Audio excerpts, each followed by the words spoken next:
Makalipas na mga taon, mayroong isang tao na sa tahimik na pamamaraan ay patuloy na nagbibigay ligaya at pag-asa sa milyong-milyong kabataan sa buong mundo. Siya ay si Pastor Apollo Sikibuloy, na taliwas sa masamang imahe na pinipinta sa kanya ng ilan lamang sa lipunan na may tunay na pagmamalasakit sa bayan at mga kabataan. Nag-ugat ito sa kahirapang kanyang naranasan nung siya ay bata pa. Kaya naman ipinangako niya sa kanyang sarili na kapag pinagpala siya ng amang makapangyarihan, ay ibabalik niya ang tulong sa mga kapuspalan, lalo na sa mga kabataan dahil alam niya ang pakiramdam ng mga ito.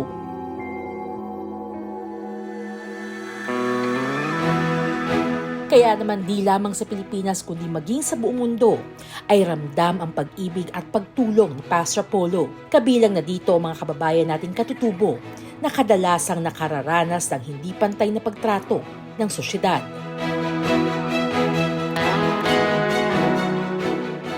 Narito tayo ngayon sa Tibuli, South Cotabato, na sa kabila ng hirap at layo patungo rito ay muling pinatunayan ni Pastor Apollo Sikibuloy na hindi mahahadlangan ng paghahatid ng saya at ligaya sa ating mga kapatid na katutubo, na sa kabila ng mga regalo ng bawat isa ay binubuklod ng pagkakaisa at pasasalamat.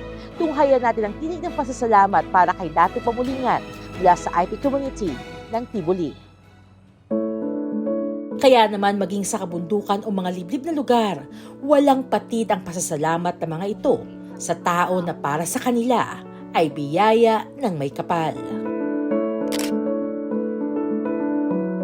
Patuloy na dito ang ginanap na gift-giving activity kamakailan sa Tibuli, South Cotabato, kung saan daan-daang kabataan at maging ang kanilang mga magulang ay nakatanggap ng mga regalo mula kay Pastor Apollo, katuwang ang United Indigenous Peoples Heritage of the Philippines o UNIFIL.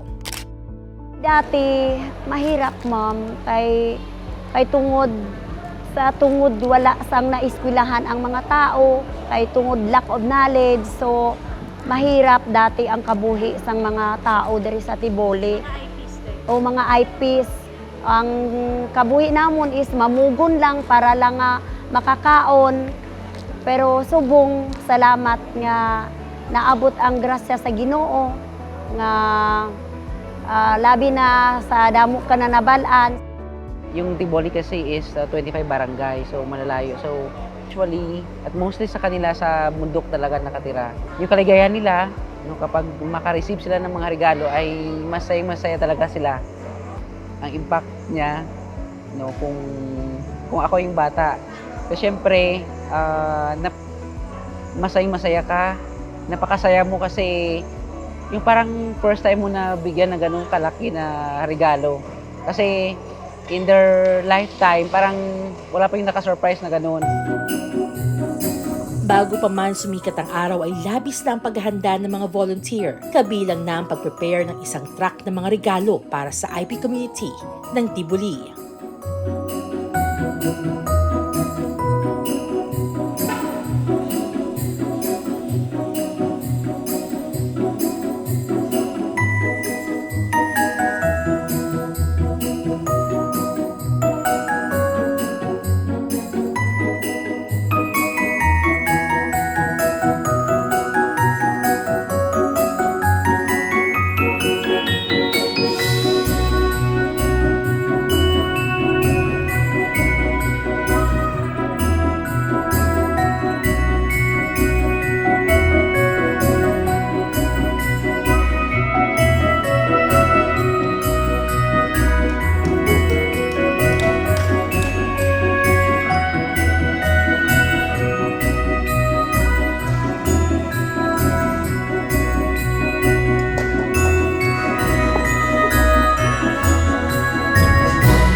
Ang mga beneficiary ng gift-giving activity ay mula pa sa iba't ibang barangay ng Tibuli na maaga pa ay nagtungo na sa Poblasyon Gym upang maging bahagi ng okasyon.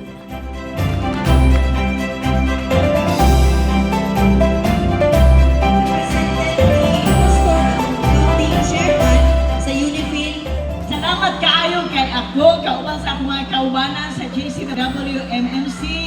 Inyo good me, you welcome me.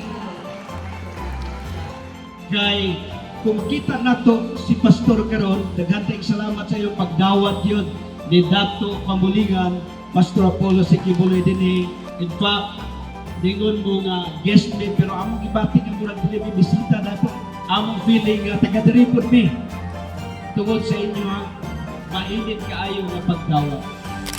Kasama ng volunteers, dumalo rin ang IPMRs, tribal chiefs at leaders mula sa iba't ibang lugar sa South Cotabato sa naturang aktibidad.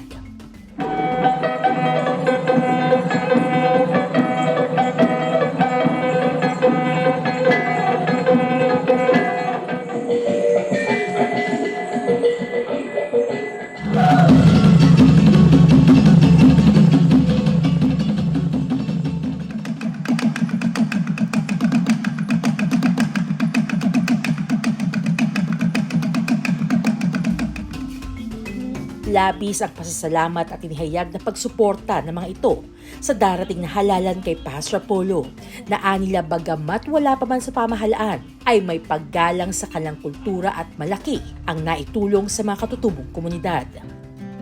Ang ako masulti kay Pastor, ayaw ka balaka ni amin derita ka poblasyon Tiboli. Willing kami mabulig sa imo. Ikaw ang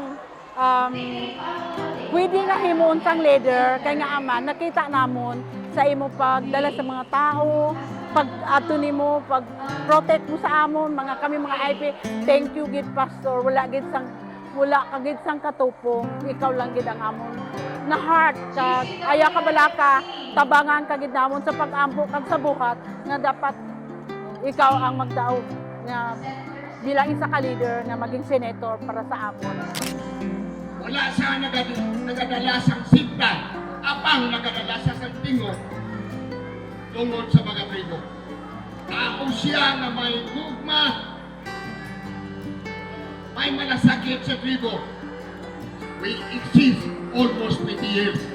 Nakaibalo ko sa istorya ni Pastor Kibuloy. Damo sa mga membro diri sa Banuasang Kibuloy. Sa iya nga pagdalagan karon, dalon niya ang iya nga gugma labi ligid sa mga tribo. Kag naa na hindi na doon sa pagsuportahan. Kay siya ang tingog sa tribo dito sa Senado. This is the first time Senator coming here in this municipality. Of course, Lucy man ang ating piliun na Senator. Di ba? Lucy kabilong ni. Amo pa lang ni ang isa. Palagpakan natin si Pastor Apollo. Isa sa mga plano natin na piliun na Senator. Si Kibuloy kay nga naman. Naging pili natin siya. Kay siya, Kristohanon. Sige, di mo kapili sa mga siniton na tika-tikada sa Babaw, sa Malacanang, tika, dibati. Ang priso sa bugas, wala naglaog, nagtaas. Ako, isa ako ka IPMA sa Barangay Lams Lolon. Ang Lams Lolon may alas ang 3,800 plus registered voter. So, hindi naman ni ikakahambog ng Tagalog sa Lolondri. O, aris si Bobo, kahit patay ito, bangon pa rin. O, bugtaw ni siya. Salamat gid sa inyong bisang layo inyong lugar. No feel ko gid nga importante gid kami sa inyo. Thank you gid sa inyo tanan. Importante isa lang gid ang senator naglakad sa aton diri sa Pastor Kibuloy.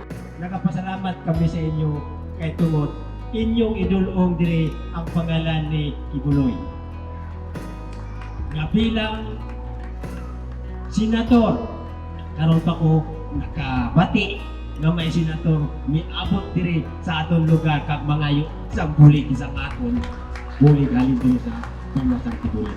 Kag sa tanan sa mga bisita namon halin sa Davao UDM dito sa Bukidnon, salamat sa inyong boy, sa inyong pagkatod diri sa amon, kag sa inyong pag-atod sa sini nga mga maayo nga balita, kag ini nga mga maayo nga mga butang nga amon hulaton sa mag-abot mga adlaw. Siya lang first time nga maadto diri sa amon nga Banuas Tiboli. Wala na iba nga pastor ano kabulig sa mga tribo Tiboli kag Blaan. Salamat, welcome namon ika Pastor Kibuloy. Bong salamat kay ikaw isa ka Diyos nun, sa Kristahanon, makaluoy sa among mga kabataan. Salamat. Bong salamat. At sa pinakamahalagang bahagi ng gift-giving activity, hindi mababayaran ng mga ngiti at pasasalamat ng mga kabataan, maging ng kanilang mga magulang para kay Pastor Polo, na bagamat wala sa Tibuli ay ramdam na ramdam ang pag-ibig at pagmamalasakit para sa kanila. Bawat araw, hatid ay tagumpay, tibay ng puso ay sadyang taglay. Bawat pagsubok at hakbang, pag-ibig at lakas ng Diyos sa atin tumitibay.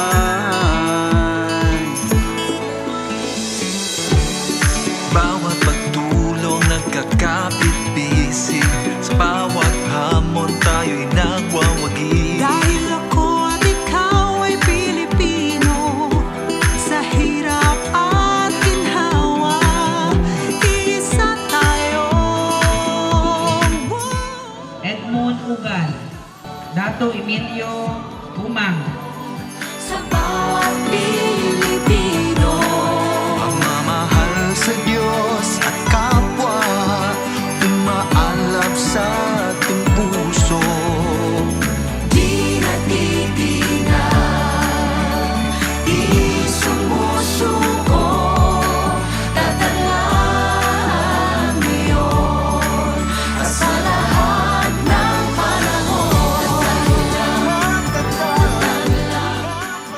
Labis din ang pasasalamat ng mga volunteers sa pagiging bahagi nila ng pamamahagi ng kagalakan para sa mga katutubo at maging sila, damang-dama ang kabutihang hatid ni Pastor Polo kahit na wala ito doon.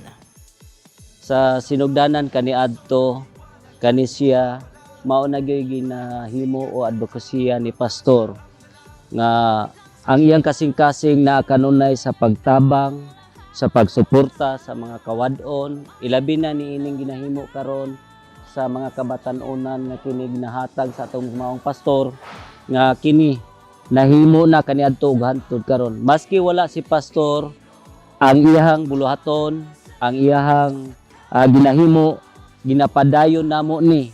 Isip kami nga natudluan ni pastor, na hatagan o kaalam o kibalo, nga maski wala si pastor, kini amo ning ipadayon para sa dako kayong advokasya ni pastor nga kini ikaalang-alang sa ikalipay sa tanan nga kalibutan, labi na dinhi sa dapit usab sa Tibuli nga karong adlaw himuon namo ang ginahimo ni pastor. Pastor, salamat kaayo sa imo kaayo, pastor. Salamat sa dako mo nga gugma nga gipadala ka gid sang Ginoo ining kalibutan aron ipasyo mo gid ang gugma mo sa matag isa sa amon, labi na sa mga nitibo nga nagakinanglan sang comfort, nagakinanglan sang blessing. Ikaw lang gid, pastor, nagapabatyag sa amon mga nitibo sang dako nga atabang sa amon karon nga nabaton gid namon ang imo kaayo. Salamat kaayo, pastor, nga more blessing pa ngayon maabot nga ang lawas mo maayo nga padayon gid ang imo kaayo sa matag isa, labi na hindi lang sa nitibo kundi sa tanan nga tao sa kalibutan. Salamat kaayo, pastor. to Pastor Apollo Sikibuloy, Pastor, maraming salamat po mula sa kaibutan ng aking puso na ninyo po, napilit nyo po ang mga indigenous people ng Tiboli, Maraming salamat po, Pastor, sa iyong pagmamahal. Hindi po para ma-express ng salita na yung feelings namin, no? As a representative of Tiboli, na magpasalamat po sa inyo. Sana po pagpalain kayo ng buong may kapal at marami pang tao, Pastor, ng matulungan ninyo. Hindi lamang po sa Tiboli, kundi sa buong Pilipinas at sa buong mundo. Maraming salamat po. Pastor, daghan kaayong salamat sa imong gugma, dili yun alalim. Ang kalipay namo dinhi nga nakaabot dinhi sa Tibuli. Dako kayo kong pagpasalamat tungod kay wa minimo gikalimtan sa kalayo sa dapit apan nakaabot dinhi ang imuhang tabang para sa mga IP. Salamat kay Pastor, bisag wala ka nagapadayon andami sa pagpagamit para sa inyong buluhaton sa tanan nimong programa dinhi sa tibuok Southern Mindanao. Thank you kayo, Pastor. O Pastor, gimingaw gyud mi nimo. Magulat mi, Pastor, naalang mi kanunay, Pastor, nagasupport sa imuha, Pastor. So special kaayo ang mga IPs kay Pastor. Mao na nga bisag wala si Pastor apan ang buluhaton o ang programa ni Pastor nagapadayon ug wala giundang. So ingon anak kadako ang kasing-kasing ni Pastor sa pag-abot sa iyang mga katawhan, labi na gid ang mga IPs nga nakaabot bisan although layo kaayo ang Tibuli, kung tan-awon nimo layo kaayo ang Tibuli. Apan ang gugma ni Pastor nakaabot tibuok kalibutan nga abot ang gugma ni Pastor. So maunay dako nga pagpasalamat karon as a volunteer, dako kayo akong pagpasalamat kang Pastor nga bisag wala siya pero ang gugma niya dako kayo sa mga IPs ilabi na kay nakaabot siya dinhi sa Tibuli ug salamat kaayo nga wala jud nimo although wala ka dinhi sa among tapad apan ang imong programa nagapadayon, Pastor. Angayan jud ka nga mag-number 1 sa senador, Pastor. Angayan jud ka, Pastor. Salamat, Pastor.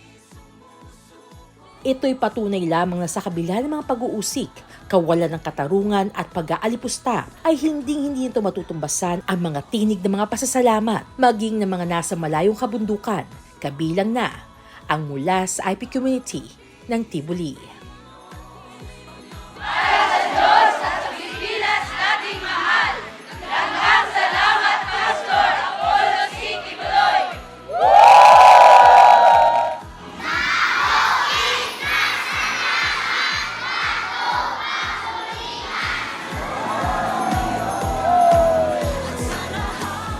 Ang mga ngiti at pusong pasasalamat ng ating mga kapatid na katutubo dito sa Tibuli ay patunay lamang na ang tunay na kayamanan ay sa pagbabahagi at pagmamalasakit sa kapwa, tulad ng ipinamamalas ni Pastor Apollo Sikibuloy na sa kanyang pangunguna sama-sama nating damhin ang pagkakaisa, walang pagkakabahagi at di alintana ang anumang pagkakaiba. Ako po si Jean Domingo mula sa Tibuli, South Cotabato para sa Diyos at sa Pilipinas kong mahal.